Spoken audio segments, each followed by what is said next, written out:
Hey, what's going on, guys? This is Sayyid Musa Kalim from Epicop, and in this video, we're gonna be looking at CSS variables, the CSS custom properties. The another name of CSS variables is CSS custom properties. It's a native one, and previously we were using some processors, CSS processors like less and Sass to compile these all properties, but now we are going to take a look at CSS native variables. So in my opinion, you can use these native variables to play around with CSS, and I would highly recommend you to use these CSS variables in your project because you don't need any processor and you don't have to compile it, uh, you don't have to transpile it to the browser, right? It can compile automatically. It's a native one. So in this video I'm going to show you how you can actually use CSS variables in your project and how you can play around those variables. So let's get started. So what I'm going to do is I'm going to create a div tag with the class container, and inside this class I'm going to take another div tag with the class grid. And if you don't know about grid, then I would suggest you to watch some tutorials on grid. It's a beautiful topic and you can play around with grid system in CSS especially.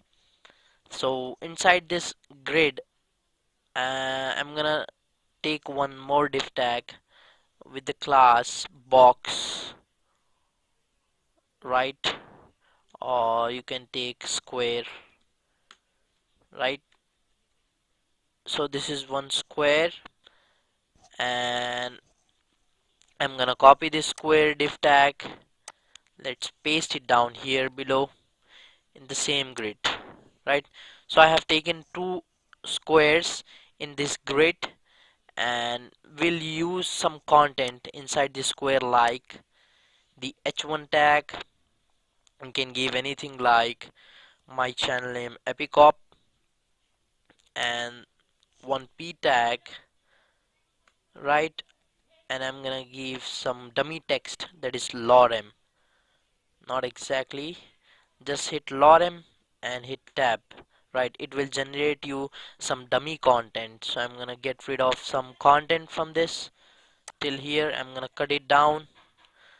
Let's copy the same items, same HTML elements in this below square box, right? Let's correct the indentation first because the code is like poetry. We need to use proper indentation while coding. So I'm gonna change the h1 to some different name, that is uh, you can say Seismic. That is my company which I am in which I am currently working as a full stack web developer, Seismic Labs. So I'm gonna give Seismic here. Let's save down this HTML part and let's move to the CSS part, and now we'll see how we can actually create CSS variables inside style.css file. So let's define a comment here, define variables for the root element, right? As I said earlier that this one is the native and you don't need any compilers. Let's see the preview in the browser first. Yeah, it is appearing in the grid, and what I'm gonna do is I'm gonna use two column grid here inside this HTML part, and we'll see how we can actually do that in CSS part. So let's say root, right? And inside this root element I'm gonna define some variables that are main, background color, and let me maximize this Sublime text editor so that I can copy the colors from here.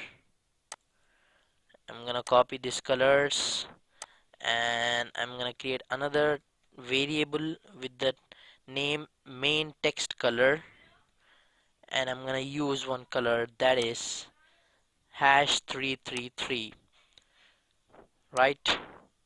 So let's copy the same variable container width inside the root element, right?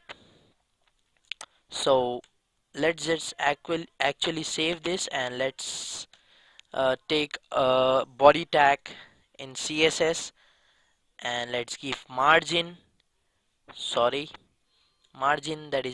that should be 0, and padding is 0, right? And the font family, I'm gonna use Arial sans serif, right?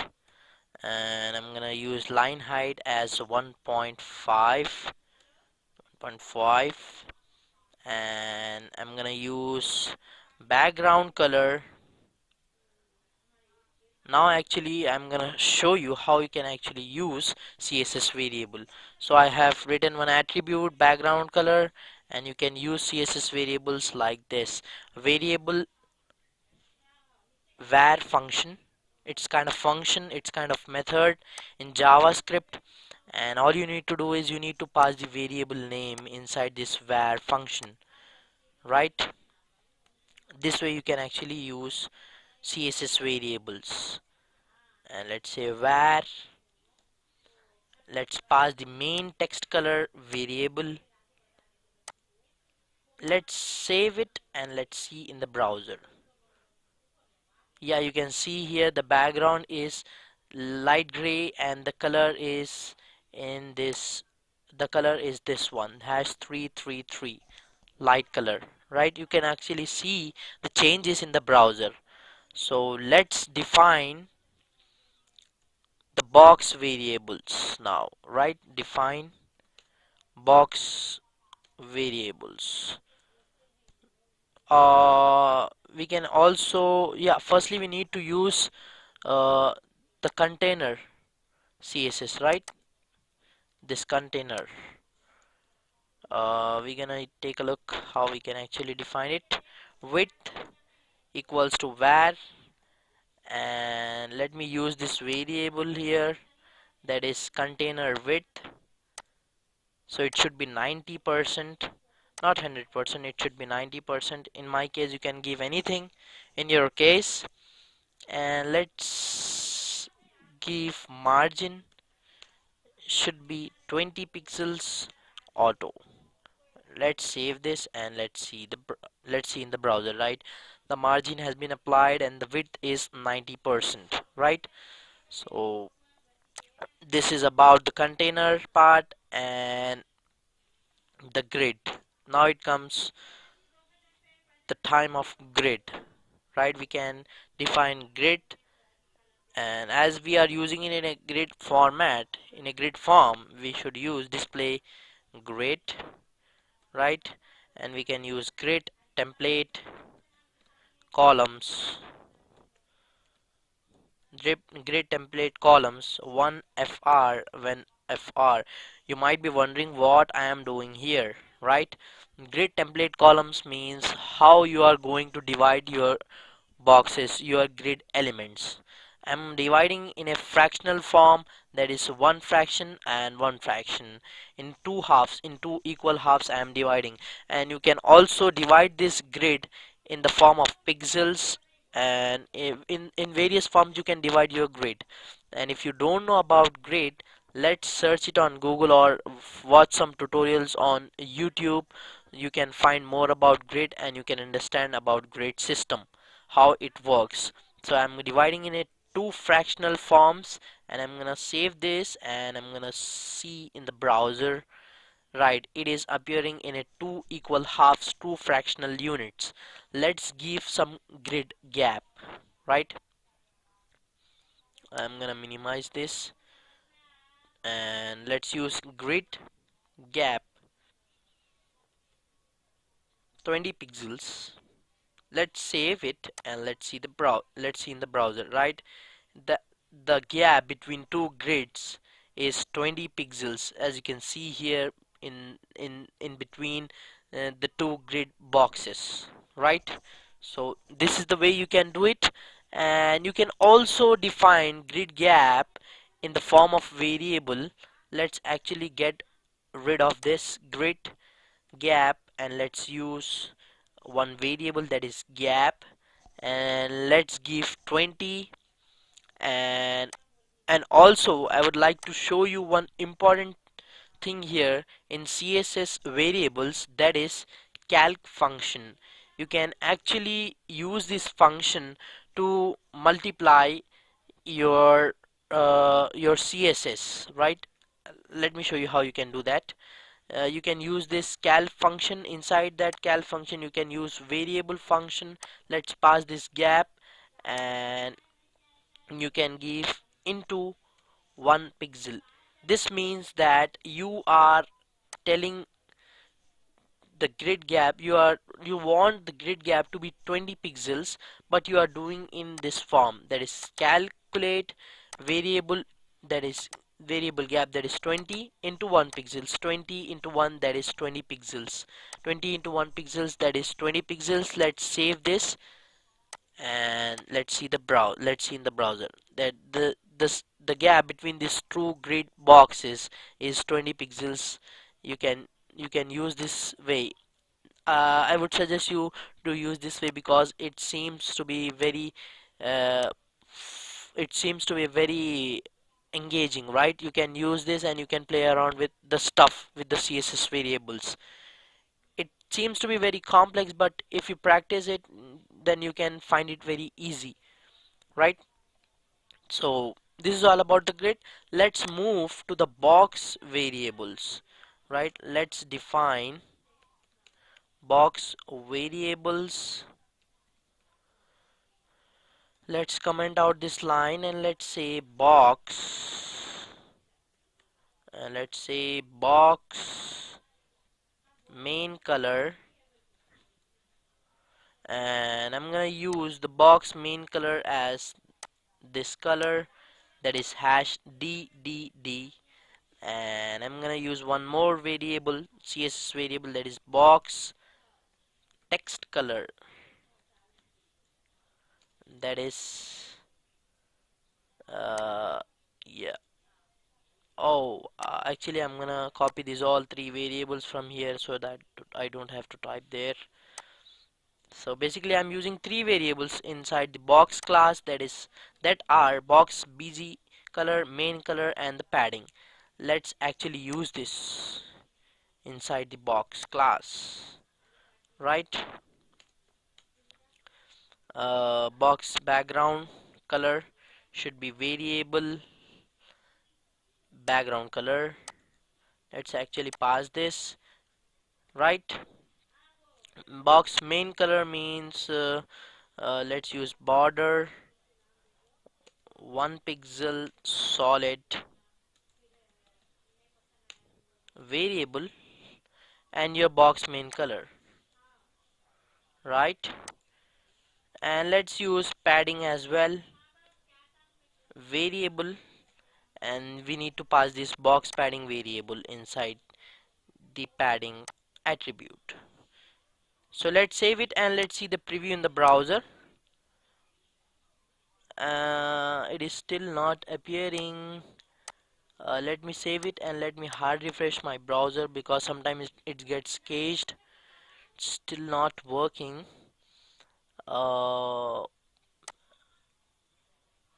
oh sorry, actually I'm using square class here, but I was using box. So let me replace this with the square one, right?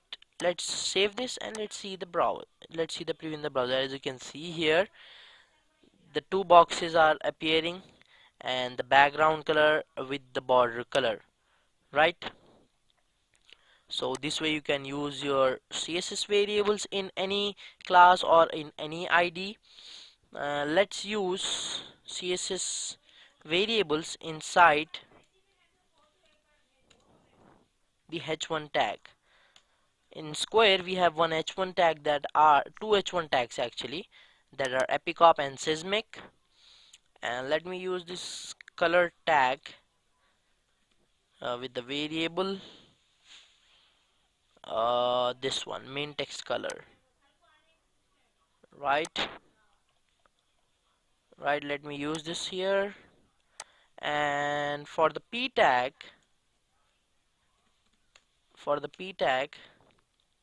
we're gonna use variable box main color, right? This variable, let's save it and let's see in the browser, right? You can see here the text is appearing of the h1 tag, and the p tag is appearing in the color form which we have given, the variables, the variable colors, main text color and the box main color. And you can also override your css variables within a specific class, and that will not affect your global or your predefined css variables. Let me show you how you can actually do that here in this class, right? I'm gonna use some other color like red. Let's save it and let's see in the browser. Yeah, you can see it is appearing in a red color, and this way you can override your css variables. So hope you understand about css variables. And the other name of this css variables is css custom properties. These are native and you don't need any css compilers, preprocessors. You don't need any preprocessors like less and sass. You can do it using native css variables.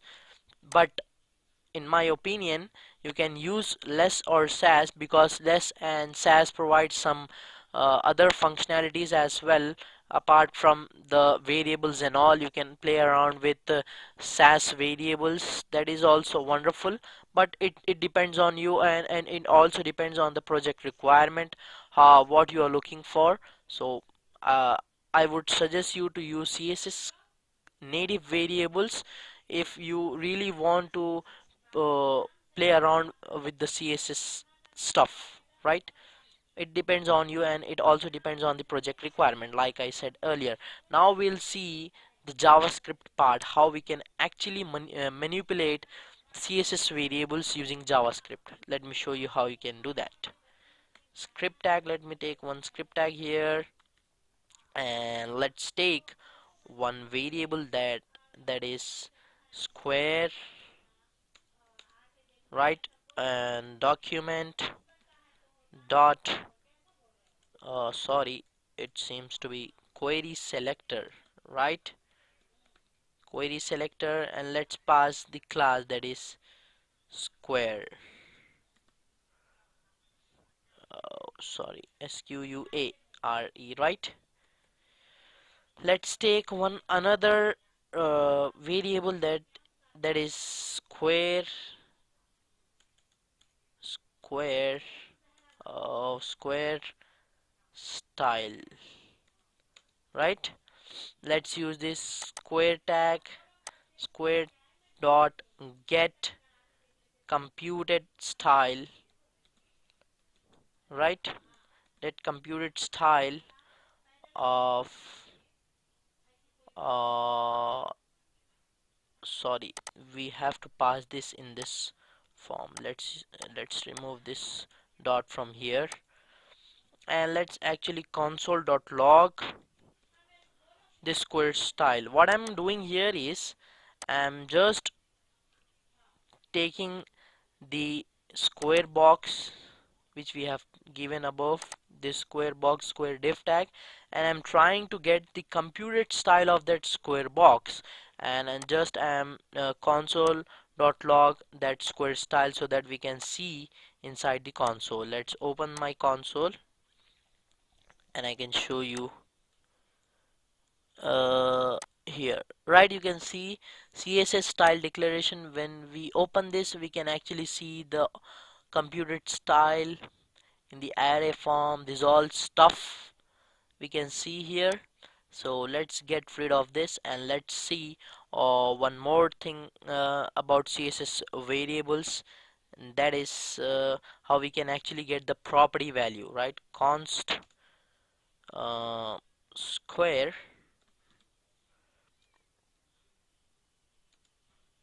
document dot query selector, and I'm gonna pass the class name of what I'm gonna pass. I'm gonna pass the class name of uh, mm, yeah, box styles, right? Okay, all right. Let me show you here, right?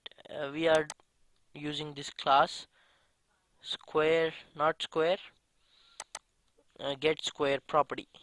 Get square property. Let's use the variable name as get square property, and document.query selector, or not exactly, square style dot get property value. I was doing wrong. Get property value, right? I'm trying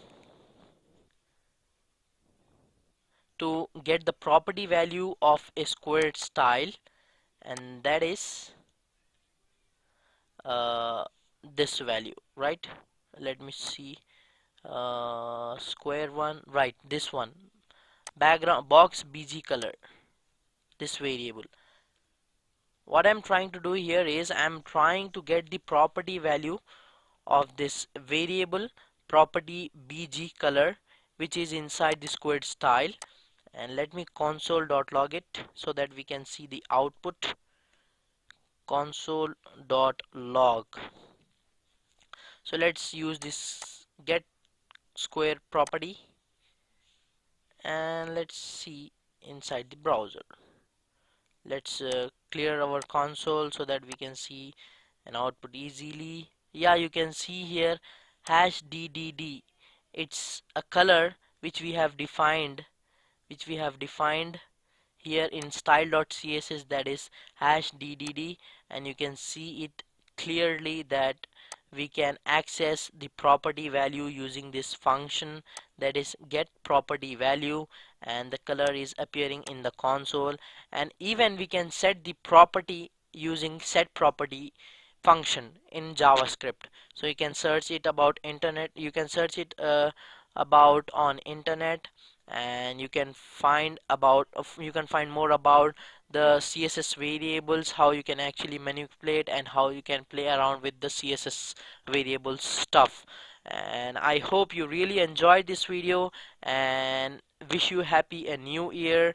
And don't forget to subscribe my channel, and you can find more tutorials about Ionic, Angular, and you can also find tutorials about ASP.NET Core on Epicop. So please subscribe it and don't forget to share this video. Thanks for watching this video, and I'll see you soon.